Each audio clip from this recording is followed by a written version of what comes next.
So, welcome, Smita. Thank you. And by the way, Divya, I like your smile is beautiful. Thank you. Yeah, yeah, Thank you. yeah. And smile is what Smita means. I Ah, thought. Yeah, really? yeah, Oh, smile. it's mine. Smile of Yeah, love. Prem Smita. you're gonna tell Ah, us everything. All beautiful. right. Okay. Oh. Okay. Question we ask is, how did Osho come into your life, and Yeah. what happens All next? right. He came into my life first in a dream. Wow. I was living in Benin in West Africa. Used to be Dahomey. The other name was Dahomey. And I was 20. I was married to a diplomat. My father, I come from Sierra Leone, also in West Africa. My father was a diplomat, and I was married to a diplomat who worked for the BBC. And I was 20. I think I was just doing quickly what my parents did so I could get it out of the way and start my life, if you know what I mean. But I didn't know that that was what I was doing. And we went to live in Benin. And I was very, very lonely and very, very unhappy. The French, it was their ex colony, they were totally there. And so we lived a diplomatic life. And the Beninoise people, like voodoo, the original voodoo originated in Dahomey, in Benin. So they had their own way of living, and they were very, very mistrustful of strangers. Yeah. I don't know if it's like that now, but this was how it was then. And their houses were all behind walls. So, there was not this connection of just meeting people that you could if you went to the market or something, but feeling very lonely and isolated. And my only world were the diplomats and the French. And I didn't want to be with them at all, But anyways, and I was 20, and it was my first time in a place where, because I had met my husband in England. Yeah, I had been in England in school and stuff.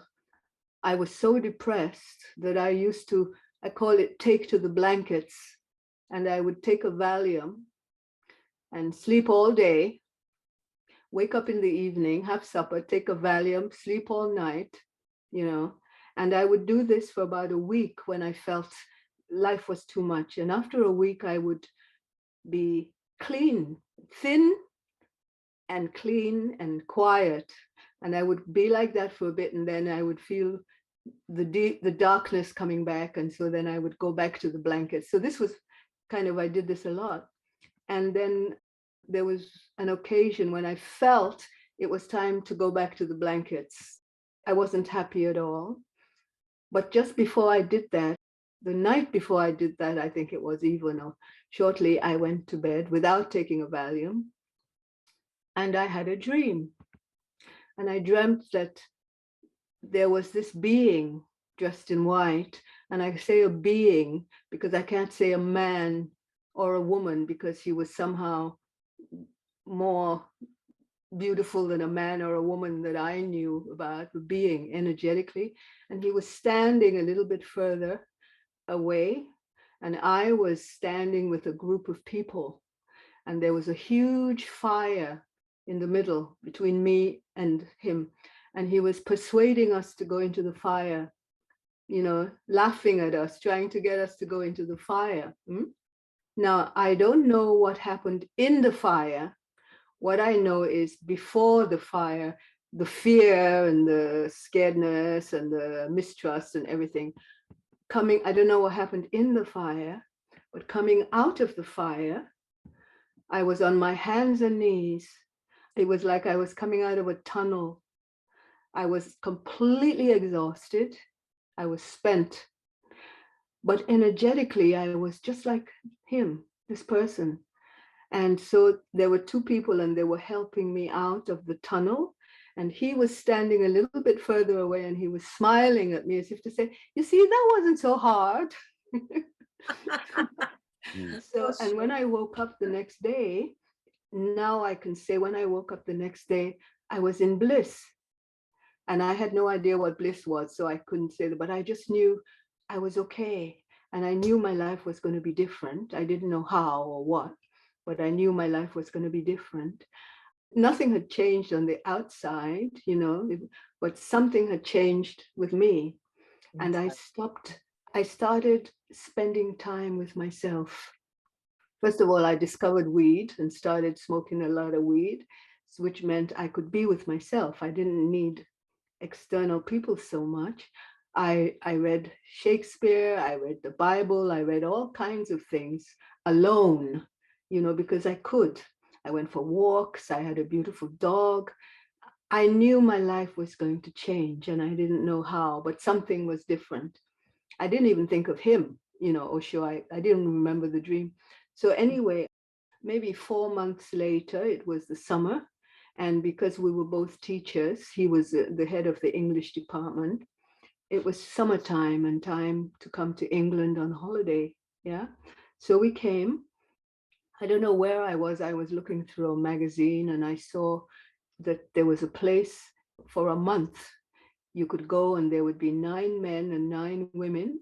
And they talked about all kinds of things that I didn't know about, but seemed interesting, like meditation and all these kinds of things, And I thought, oh yeah, I want to do this. I want to do this. I was drawn to it. So it was in the countryside. It was a girls' school. It was holidays, so they weren't there. So I went. I said goodbye to my husband at the train station. No, before I did that, I had to go to a place in London to get my ticket. So I went to this place and there were 2 people dressed in orange and with malas. I had no idea what that was. I didn't think about it. So anyway, I paid my money and I got my ticket. So then my husband took me to the train station and I went down into the countryside to this place. Didn't know anything about it. I remember sitting on a swing outside, waiting for everybody to gather so we could start the month. And I feel like I opened the door to my life, basically, because all these different people came and there were people in orange and with malas, and I still didn't know who they were. There were pictures of Osho on the wall. I didn't recognize him as, this is the person in my dream. But after a day or two, and we started doing dynamic meditation and all these things, and it was very clear somehow, like, oh, okay, that's what it was. And also my very first day there, I fell in love with a young doctor who was also there from Manchester. And then, and then Viresh came, and Viresh, he was Denny Houston at the time. He came to do marathons with us and stuff like that. And the first time he saw me, he was Denny Houston, and he said, I met your husband last week, because my husband was also kind of seeing if he was interested in these kinds of things, but he wasn't really. He said, I met your husband last week. I said, oh yeah, okay. And then my boyfriend that I just fell in love with, he turned to me and he said, your husband, you have a husband? Are you married? I said, yeah, but don't worry about that. And I made a phone call and I said, hey, listen, I'm not coming back. My life has changed. And that was the start. And we spent a year doing all kinds of, meditations and groups and counter and everything. And then in 1975, we both took sannyas in London. And then in October of that year, we went to Pune and met the man. Then that was how it started. I met Osho, then he came, my very first darshan. And I said to him, no, all my friends were getting names, very powerful names, consciousness, and this and that and that. And my name is Smita. I'm thinking, why did you give me such a simple, silly name? Like I wanted to be called something important, you know what I mean? So anyway, I asked him, I said, why did you give me the name Smita? And he said to me, because Smita, one day a smile of love is going to descend on you. My tail was wagging because I thought, oh, this is nice. He's telling me something very nice. And he looked at me very close, not smiling, and he said, and Smita, it will be a very grave day. Now, I don't know, Osho used words specifically for their meaning. It wasn't like just words all the place. Now, what does grave mean? Grave has so many different meanings. You know, grave means serious, it means deep, it means not bullshit. Grave means many different things. So ever since then, I'm thinking a grave day, waiting for this grave day. What's going to happen? Am I going to die? Is the world going to blow up? Da, da, da, da, da. What happened? But I'm going to be smiling, you know, like this. And whenever anything really intense happened to me, I thought to myself, oh, maybe that's the grave day. That's the grave day. This is it. Waiting for the smile of love, you know. Of course, things have happened. Like last August, my very beloved sister, one of my sisters, one of my blood sisters, died on us completely unexpectedly. We had no idea. She and I were very close. And I thought to myself, maybe this is the grave day. I mean, it was a grave day. Maybe this is the grave. But a smile of love didn't descend on me in a way that I imagined that it was going to be. So I have no idea. So that was Osho giving me my name, Prem Smita, smile of love. That's it. It's not rational. Of course not. I mean, Yeah. that has nothing to do with it. No. Viraj has a funny story about his name also. You know that? Who Viraj. has? Viresh. Yeah, Viraj. yeah. A funny story about his name. Yeah. Viresh was very important for me when my very first group, the marathon encounter, and I was a diplomat's daughter, and I was being very polite and together and everything. And the whole group said, Smita, no, this is not okay. And they all started attacking me. And I was the only Black person in the group. So whatever racial stuff and everything was coming out as well. And Viresh said to me, hey, can you do this? I said, yes. He said, put your feet on the ground. I put my feet on the ground, and he stood with his hand on my back. And he said, now just be here and let them do what they need to do and say what they need to say and da, da, da. And he was really the one who took me through racist stuff in the very beginning when it happened. Viresh was my guardian for things like that when they started to happen. Didn't take long, wasn't serious, but it was just the beginning of, you know, getting really part of the family. Yeah. Yeah, he's a beautiful man. We just love him. Yeah. And what happens next? Next. Next to Okay. your sannyas, I can think of let's two say. things. Okay. Yeah. The way I knew, when I knew that Osho wasn't just a nice uncle, because in those days, there were not many of us in the ashram, and we could go and see him very often.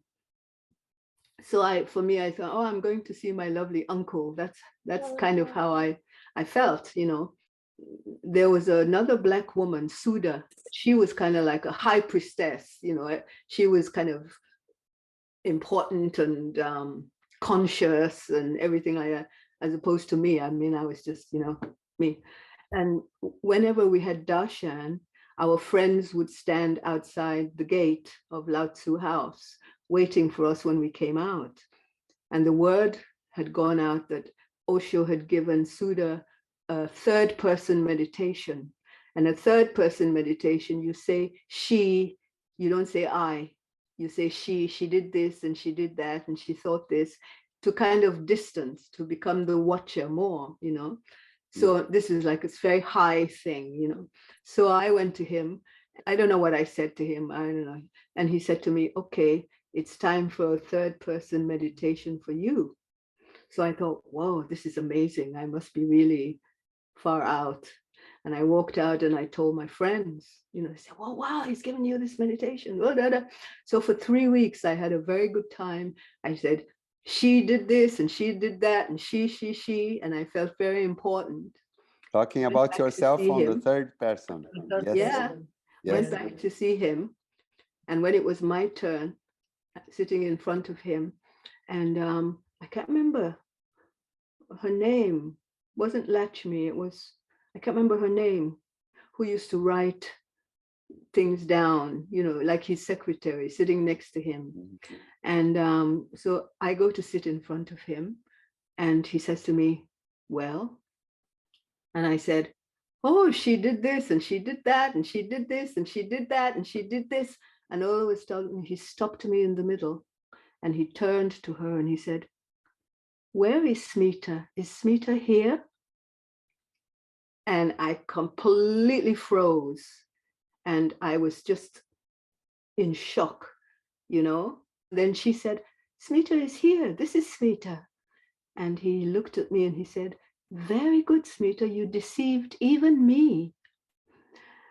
And I went to bed for 3 days. I was sick. I got immediately sick, but I realized that he had got me.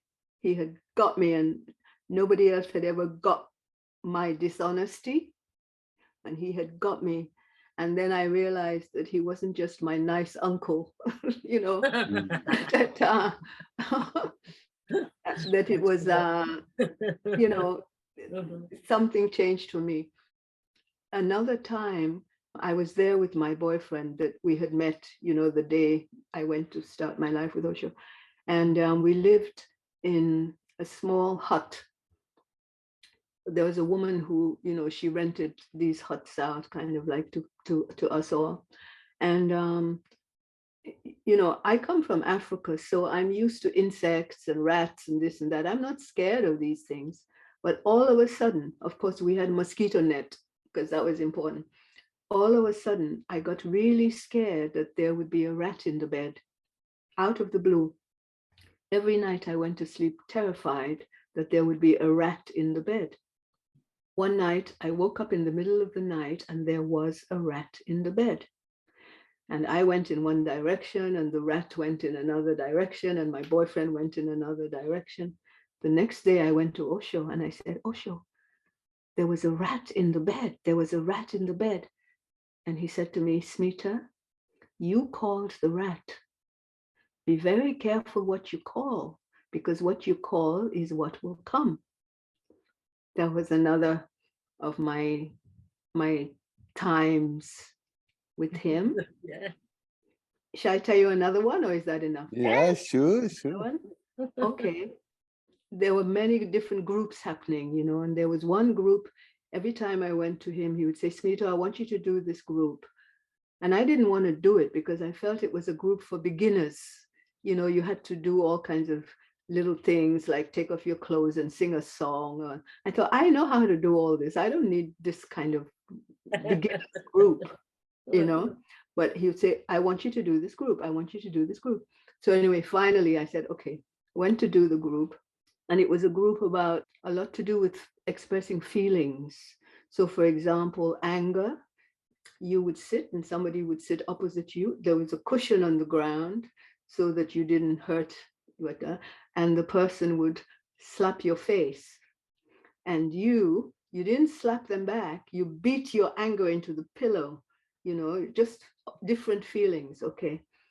So then the group leader, he said, okay, now I want you all to take off your clothes and lie on the floor.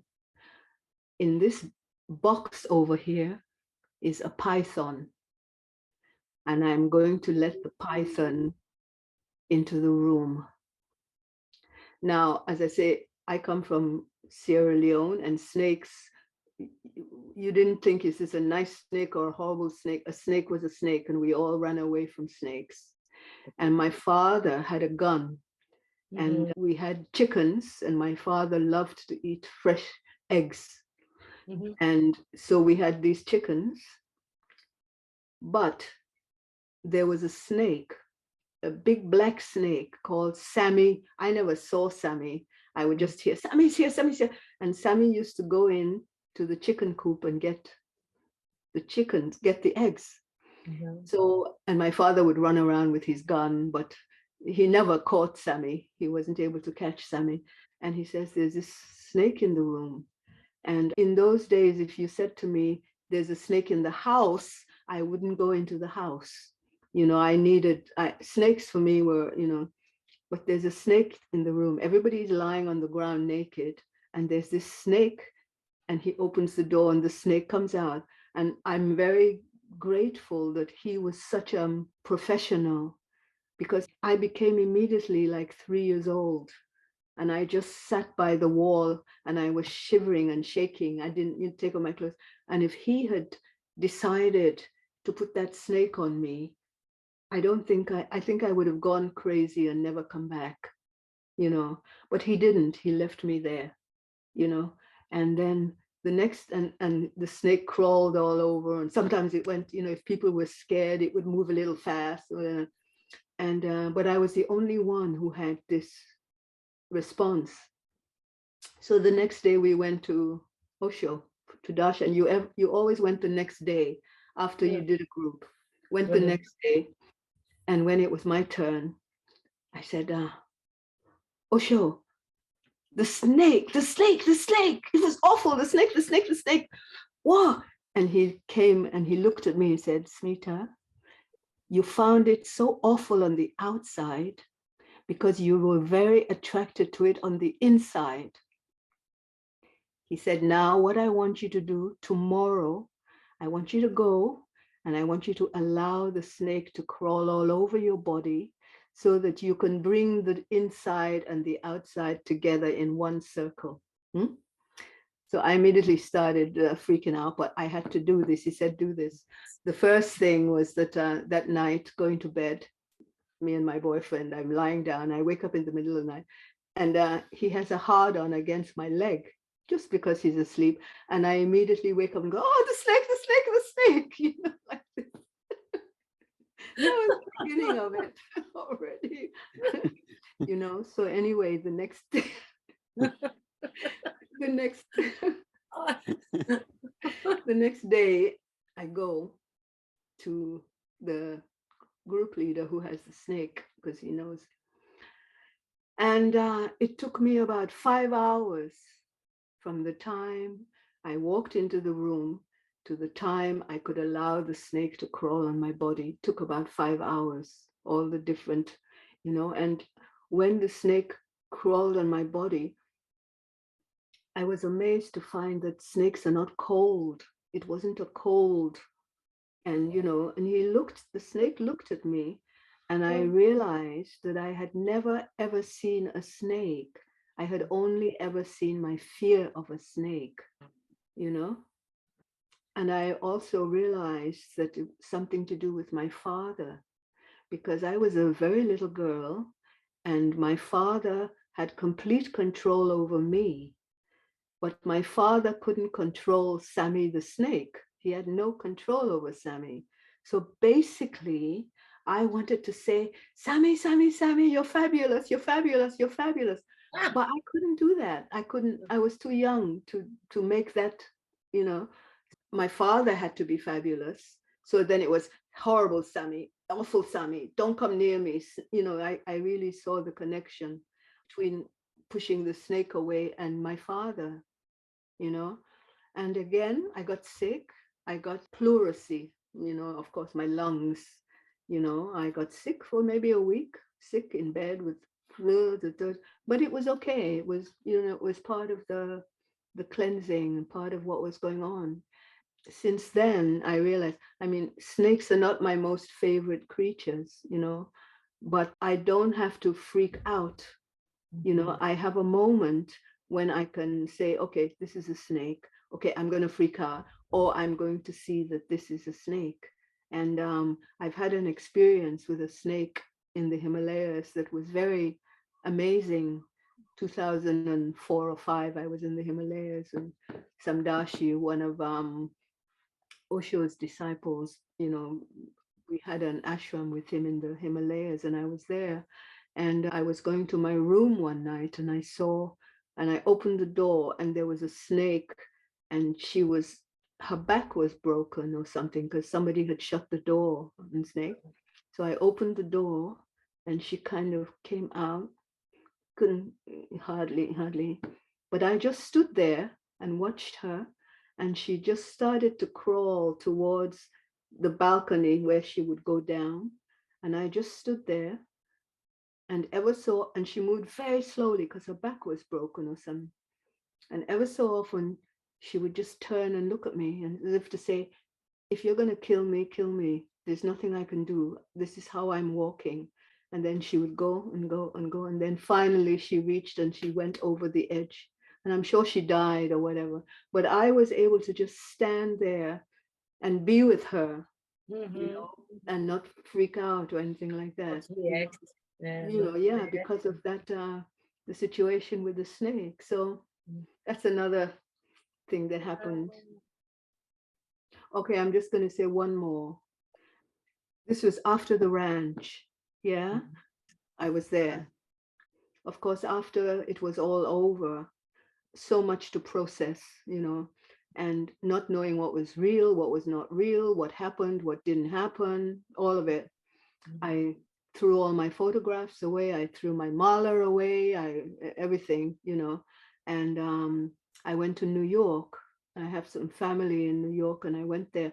I didn't throw away my name Smita. Somehow it was important for me to keep that name, but I didn't have anything to do with sannyasins, not really. I was living in New York with my family and stuff.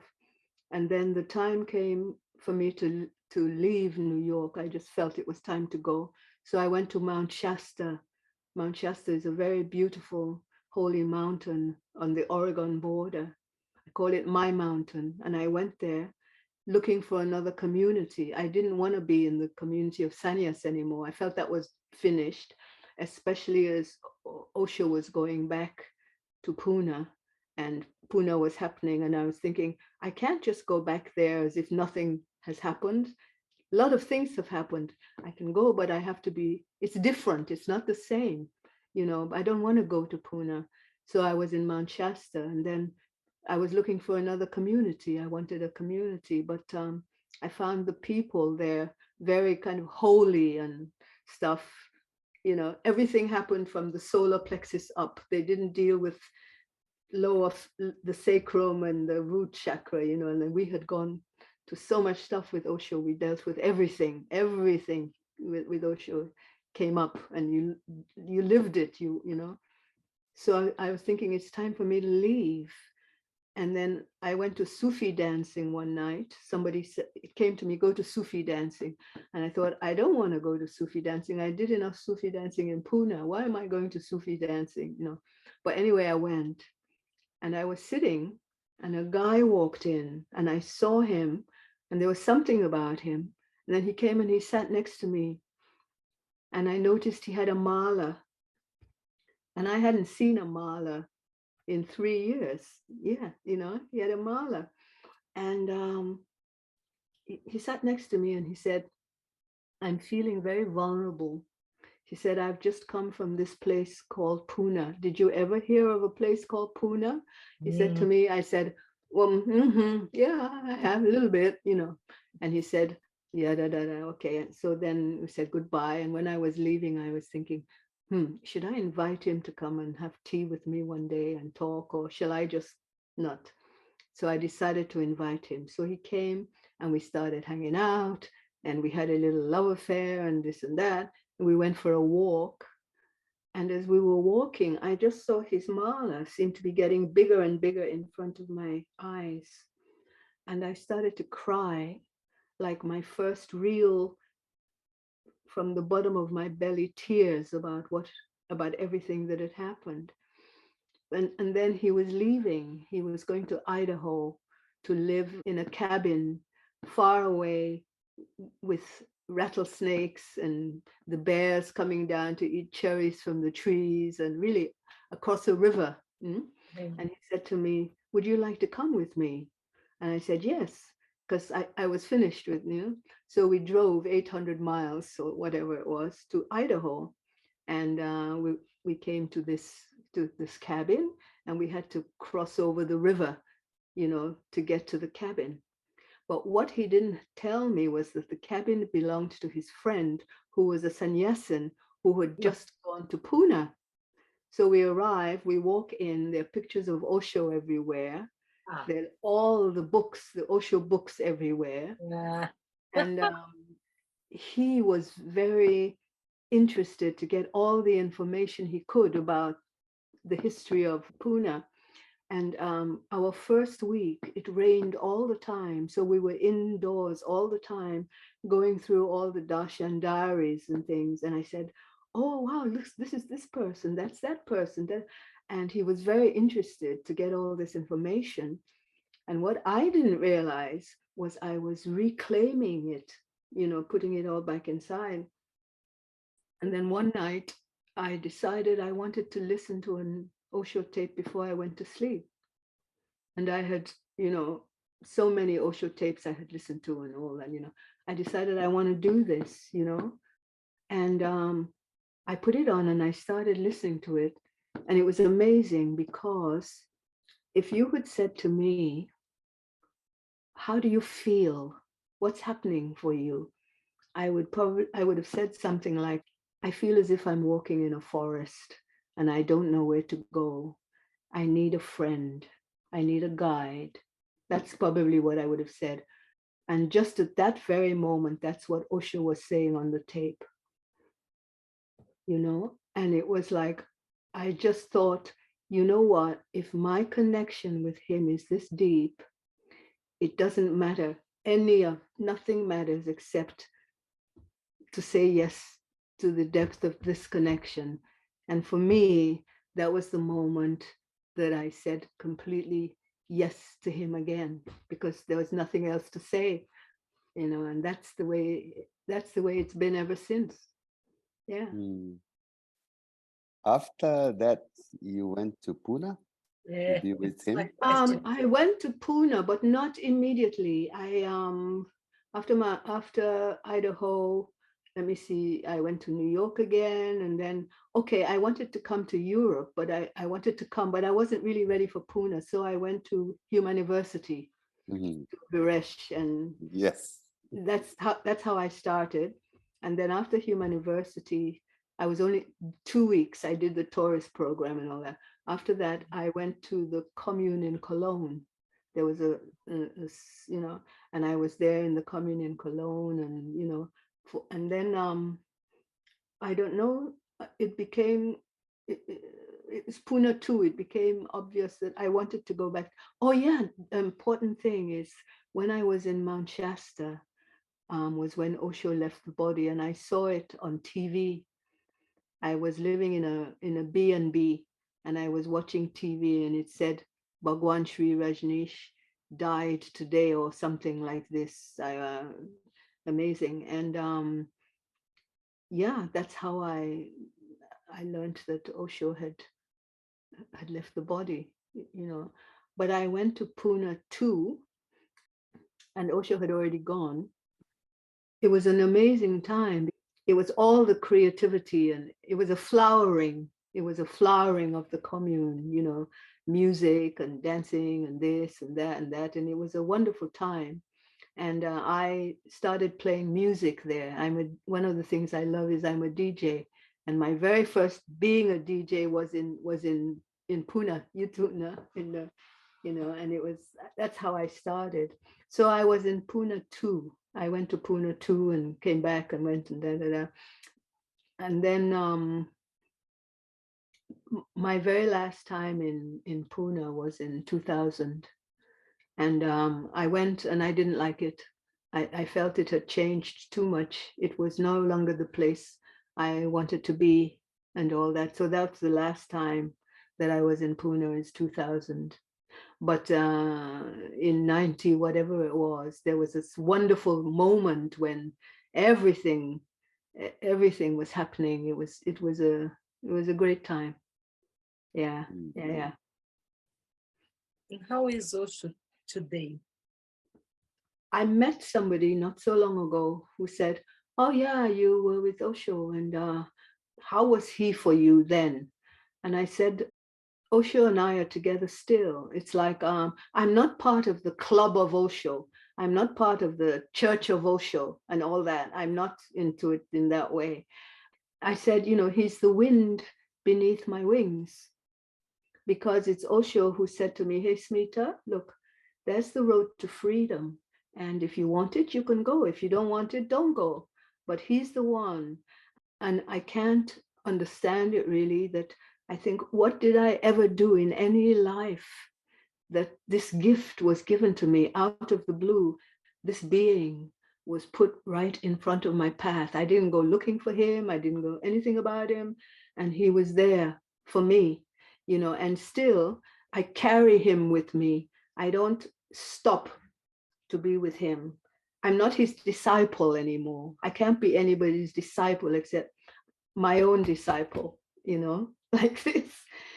As I say, I have a picture in the room, and for example, when my sister died, when my sister passed in August, and time was very, very, very difficult and painful, and I'm just looking at the picture of him on the wall or something. I say, "Osho, God, this is so." He's smiling and saying, "That's not so hard." And I'm saying, "Yeah, it's fucking hard." Yeah, he's just he's just part of me. He's part of me. Yes, we know. That's he's part of me. Just yesterday, I've got to read something from Osho where he tells the story of the Japanese seer who says he would receive Buddha. Do you remember? Do you know this story? No. And I'm gonna send it to you. I got from Osho's brother, Shailandra. Okay. And then he says he's not a master anymore. He's a friend. Exactly. Yeah. And a friend who is very, very, very A beautiful one, yeah. Yeah, I don't have the adjectives, but he's a friend that you can. Yeah, he's a friend. Hmm. Friend, the Best best. ever. Yeah, he's a friend. It's certainly not a master. I mean, I can't have a master anymore. It's done, And I do meditation retreats, and when sometimes I take my mala and put it on the sacred altar we have. But then after my sister passed, I was doing one, and I thought, I'm going to put my mala on. And I put it on, but after about 2 minutes, I had to take it off because I realized it felt heavy on me. And I realized I can't wear it anymore. Like I can't be a disciple anymore. I'm not. He's